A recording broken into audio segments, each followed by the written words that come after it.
नमस्कार दोस्तों, स्वागत है आपका इस यूट्यूब चैनल पे। तो जैसा कि आप जानते हैं कि इस सेशन में कंप्लीट लूसेंट जीके कवर कर रहे हैं। तो आज का जो हमारा टॉपिक रहेगा बहमनी राज्य के बारे में पढ़ेंगे। तो ये मध्यकालीन भारत का पार्ट नंबर 6 है। तो चलिए वीडियो शुरू करते हैं। अगर आप किसी भी कॉम्पिटिटिव एग्जाम का प्रिपरेशन करते हैं तो वीडियो लास्ट तक जरूर देखिएगा।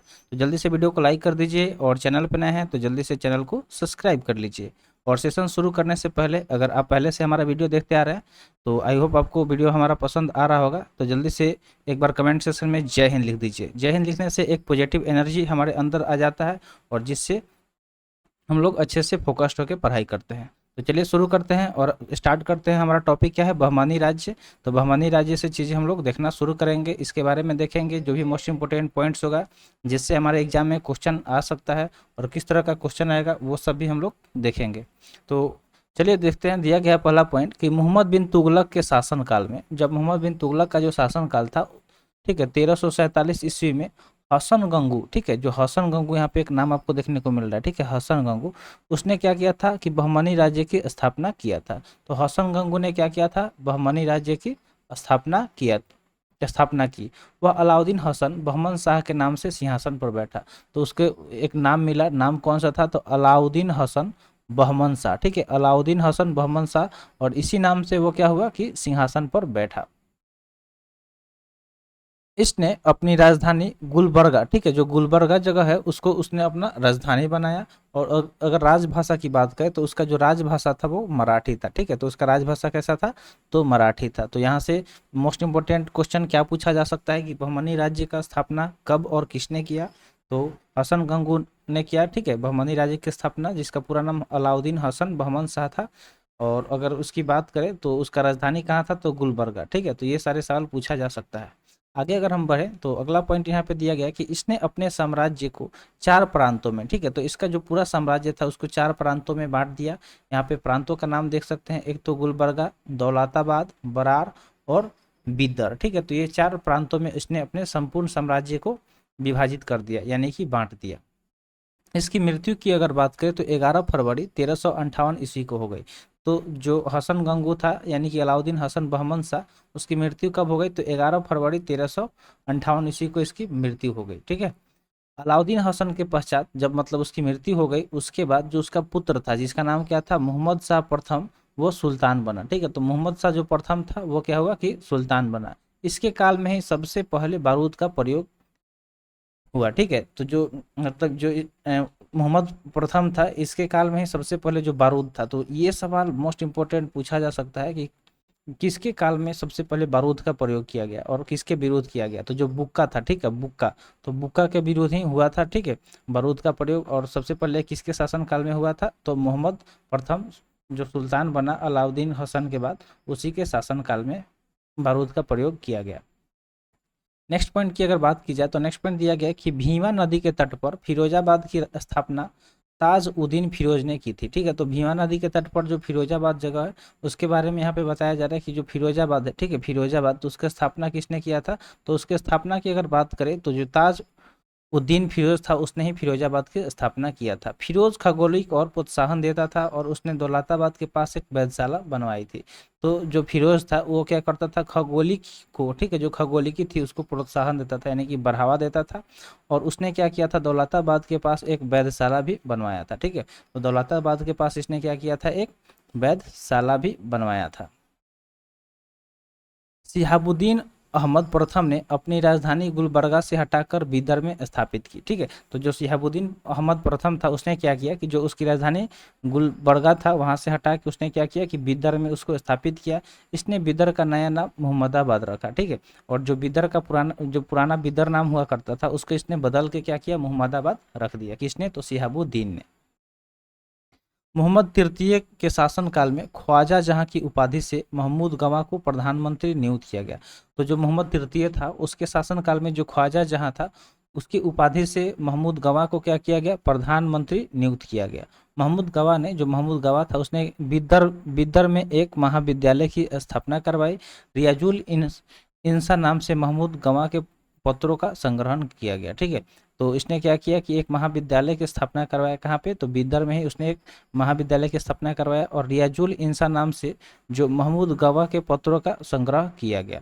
यहाँ पे बहमनी वंश का जो प्रमुख शासक है उसका नाम दिया गया, ठीक है, कि बहमनी वंश के प्रमुख शासक कौन कौन से रहे, तो इनका नाम दिया गया है। चलिए हम लोग एक एक करके देखते हैं। तो मोहम्मद शाह अगर प्रथम की बात करें तो 1358 से 1375 ईस्वी। उसके अलावा अलाउद्दीन मुजाहिद शाह की बात करें तो 1375 से 1378। दाऊद प्रथम 1378 ईस्वी। मोहम्मद शाह द्वितीय 1378 से 1397 ईस्वी। ताज उद्दीन फिरोजा, जिसने क्या किया था, फिरोजाबाद का स्थापना किया था, तो वो 1397 से 1422 ईस्वी तक। शिहाबुद्दीन अहमद प्रथम 1422 से 1436। अलाउद्दीन अहमद द्वितीय 1436 से 1458 ईस्वी। और सुल्तान शमसुद्दीन मोहम्मद तृतीय 1463 से 1482 ईस्वी तक शासन किया। तो उम्मीद करते हैं जो भी चीज़ें यहाँ पे बताई जा रही है आपको अच्छे से समझ में आ रहा होगा। तो वीडियो को लाइक नहीं किए हैं तो जल्दी से एक बार लाइक बटन को प्रेस कर दीजिए।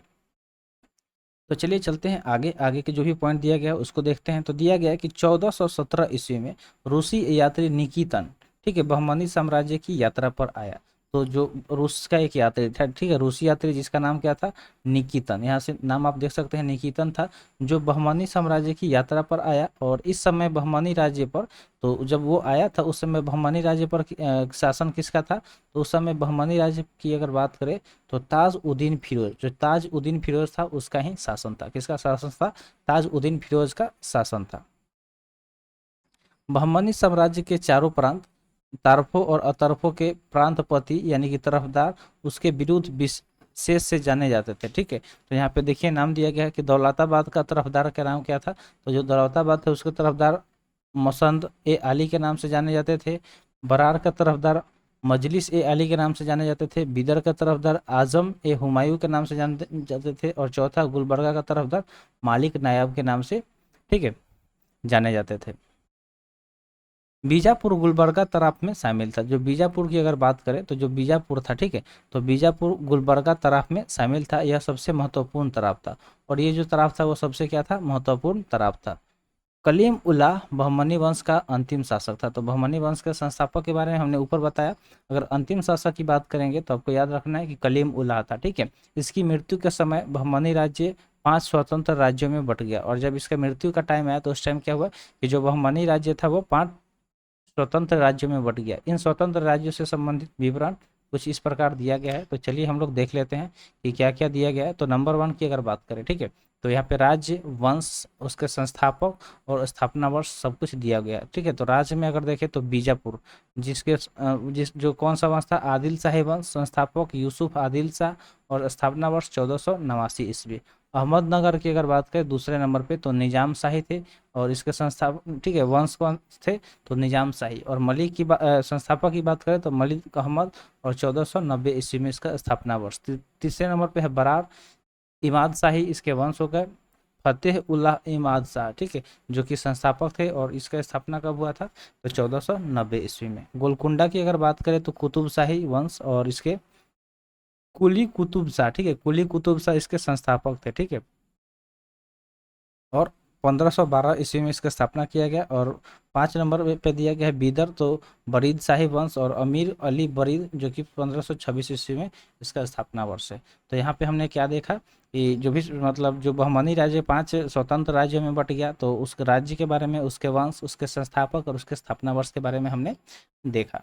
चलिए अब आगे बढ़ते हैं, अगला पॉइंट देखेंगे। तो मोहम्मद प्रथम के मंत्री सैफुद्दीन गौरी ने केंद्रीय शासन का कार्य कई विभागों में विभक्त किया, और उससे 8 मंत्रियों को नियुक्त किया जो इस प्रकार थे, ठीक है। तो जो मोहम्मद प्रथम के जो मंत्री थे जिनका नाम था सैफुद्दीन गौरी, उसने क्या किया, केंद्रीय शासन का कई मतलब जो कार्य था, जो उसका काम था, उसको अलग अलग विभागों में क्या किया, उसने विभक्त किया, यानी कि बांट दिया। और उससे 8 मंत्रियों को नियुक्त किया, और उसने क्या किया कि 8 मंत्री को उसने नियुक्त कर दिया, तो ठीक है। जो इस प्रकार दिए गए हैं, तो चलिए हम लोग उसको देखते हैं कि किस प्रकार दिया गया है। तो एक एक करके सबको देखेंगे। तो सबसे पहले दिया गया है वकील ए सल्तनत, ठीक है। तो 8 यहाँ पे हम लोग देखेंगे। पहला यहाँ पे क्या दिया गया है, वकील ए सल्तनत। तो वकील ए सल्तनत की अगर बात करें तो वकील ए सल्तनत यानी कि दिल्ली के मलिक नायब के समान, जो इस मतलब इसका जो औहदा था किसके समान था, तो दिल्ली के जो मलिक नायब थे उनके समान इनका औहदा था। ठीक है, उसके आगे अगर देखें तो वजील ए कुल, तो वजील ए कुल की बात करें तो सभी मंत्रियों के कार्यों का निरीक्षण, यानी कि वकील को छोड़कर, जो वकील हुआ करता था उसको छोड़ के जो भी मंत्री थे वो कैसे काम कर रहे हैं कैसे नहीं कर रहे हैं उन सब का निरीक्षण करने का काम किसका था, तो वजील ए कुल का था। थर्ड अगर हम देखें तो अमीर ए जुल्मा, ठीक है, जुमला, अमीर ए जुमला यानी कि अर्थ विभाग का अध्यक्ष, यानी कि जो इकोनॉमिक्स था, ठीक है, इकोनॉमिक्स था उसका देखभाल इसका किसका था, तो अमीर ए जुमला का था। वजीर ए अशरफ यानी कि विदेश नीति एवं दरबार संबंधित कार्यों का निष्पादन करता था। तो जो वजीर ए अशरफ था वो क्या करता था, जो भी विदेश नीति हो गई और दरबार संबंधी जो भी कार्य थे उसका निष्पादन करने का काम वजीर ए अशरफ का था। अगर नाजिर की बात करें तो वह अर्थ विभाग से संबंधित था। ठीक है, तो अर्थ विभाग से संबंधित कौन था, तो नाजिर था। पेशवा की अगर बात करें तो वकील सल्तनत का सहायक था। तो जो वकील सल्तनत था, ठीक है, जो एक नंबर पे यहाँ पे हमने देखा, तो इसका सहायक था। ठीक है, जो पेशवा था वो इसका सहायक था। कोतवाल की अगर बात करें तो नगर का जो मुख्य पुलिस अधिकारी था वो कोतवाल था। ठीक है, वो कोतवाल था। सदरे ये जहाँ यानी कि न्याय विभाग, धर्म तथा दान विभाग का अध्यक्ष। तो सदरे ये जहाँ में जहाँ क्या था कि जो न्याय विभाग हो गया, धर्म हो गया तथा दान विभाग, उसका अध्यक्ष हुआ करता था। ठीक है, उसका क्या हुआ करता था, अध्यक्ष हुआ करता था। चलिए अगला पॉइंट हम लोग देखते हैं। तो अगला पॉइंट यहाँ पे ये दिया गया है कि सुल्तान के महल तथा दरबार की सुरक्षा के लिए विशेष अंगरक्षक सैनिक दल था जिसे साख ए खेल, ठीक है, जिसे साख ए खेल कहा जाता था। यह 4 भागों या नौबत में विभाजित थे जिसके मुख्य अधिकारी सर ए नौबत होता था। ठीक है, तो सुल्तान के महल तथा दरबार की सुरक्षा के लिए क्या हुआ करता था कि एक विशेष अंगरक्षक या सैनिक दल था जिसका नाम क्या था, साख ए खेल कहा जाता था जिसे, और यह 4 भागों या नौबत में विभाजित थे जिसके मुख्य अधिकारी सर ए नौबत होता था। नेक्स्ट और लास्ट इसका टॉपिक का जो हमारा पॉइंट है कि बहमनी राज्य में कुल 18 शासक हुए। ठीक है, तो जो बहमनी राज्य था उसमें कुल कितने शासक हुए, 18, जिन्होंने कुल मिलाकर 175 वर्ष शासन किया। तो अगर इनके शासन का पूरा वर्ष करें कि 18 शासक मिलके टोटल कितना शासन किए, ये 18 के 18 मिलके तो टोटल 175 वर्ष तक इन्होंने शासन किया। तो यहाँ तक हमने बहमनी राज्य देख लिया और इसी में हम लोग आगे स्वतंत्र प्रांतीय राज्य के बारे में पढ़ेंगे। ठीक है, तो स्वतंत्र प्रांतीय राज्य को चलिए शुरू करते हैं। तो अभी तो इसको शुरू कर लेते हैं क्योंकि अभी 12 मिनट ही है, तो अभी तक वीडियो हुआ है तो थोड़ा सा हम लोग इसको देख लेते हैं, समझ लेते हैं। इसमें बहुत सारा चीज़ है तो इसमें कुछ करेंगे। ठीक है, और बाकी जो रहेगा हो भी सकता है, अगर थोड़ा सा हम लोग मेहनत करेंगे तो ये पूरा यहाँ पे हो जाएगा। ठीक है, तो आगे हम लोग सूफी आंदोलन अगले सेशन में कर सकते हैं। तो चलिए हम लोग देखते हैं जल्दी जल्दी से इसको, अगर हो जाएगा तो अच्छी बात है, नहीं होगा तो कोई बात नहीं, उसको वहीं पर रोके फिर हम लोग आगे देखेंगे। ठीक है, तो स्वतंत्र प्रांतीय राज्य हम लोग अब देखने वाले हैं। ठीक है, कौन सा हमारा टॉपिक हो गया, स्वतंत्र प्रांतीय राज्य। तो चलिए इसको शुरू करते हैं, स्वतंत्र प्रांतीय राज्य को। तो सबसे पहले हम लोग इसमें जौनपुर के बारे में पढ़ेंगे। ठीक है, किसके बारे में, जौनपुर के बारे में। तो जो जौनपुर था, ठीक है, जौनपुर का स्थापना फिरोज शाह तुगलक ने अपने भाई जौना खान की स्मृति में की थी। ठीक है, तो जो जौनपुर था उसका स्थापना किसके द्वारा किया गया था, फिरोज शाह तुगलक के द्वारा। और किस वजह से इसने किया था, तो जो उसका भाई था जौना खान, उसके ही याद में इसने जौनपुर के स्थापना किया था। किसने किया था, तो फिरोज शाह तुगलक ने। ठीक है, फिरोज शाह तुगलक ने किया था।